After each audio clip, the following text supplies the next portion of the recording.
हे मेरे पुत्रों, पिता की शिक्षा सुनो और समझ प्राप्त करने में मन लगाओ, क्योंकि मैंने तुमको उत्तम शिक्षा दी है। मेरी शिक्षा को न छोड़ो। देखो, मैं भी अपने पिता का पुत्र था और माता का अकेला दुलारा था, और मेरा पिता मुझे ये कहकर सिखाता था कि तेरा मन मेरे वचन पर लगा रहे। तू मेरी आज्ञाओं का पालन कर, तब जीवित रहेगा। बुद्धि को प्राप्त कर, समझ को भी प्राप्त कर। उनको भूल न जाना, न मेरी बातों को छोड़ना। बुद्धि को न छोड़, वो तेरी रक्षा करेगी। उससे प्रीति रख, वो तेरा पहरा देगी। बुद्धि श्रेष्ठ है, इसलिए उसकी प्राप्ति के लिए यत्न कर। जो कुछ तू प्राप्त करे उसे प्राप्त तो कर, परंतु समझ की प्राप्ति का यत्न घटने न पाए। उसकी बढ़ाई कर, वो तुझको बढ़ाएगी।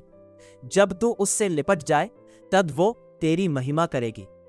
वो तेरे सिर पर शोभायमान भूषण बांधेगी और तुझे सुंदर मुकुट देगी।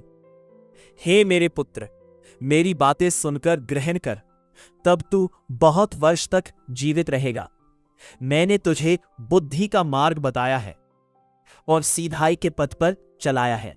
चलने में तुझे रोक टोक ना होगी, और चाहे तू दौड़े तो भी ठोकर ना खाएगा। शिक्षा को पकड़े रहे, उसे छोड़ ना दे।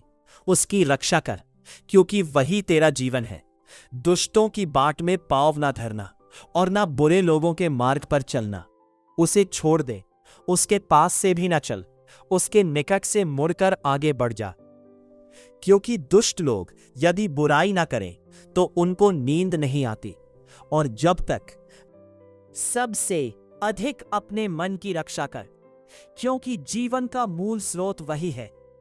टेढ़ी बात अपने मुंह से मत बोल, और चालबाजी की बातें कहना तुझसे दूर रहे। तेरी आंखें सामने ही की ओर लगी रहे और तेरी पलकें आगे की ओर खुली रहे। अपने पाँव धरने के लिए मार्ग को समथर कर, और तेरे सब मार्ग ठीक रहे।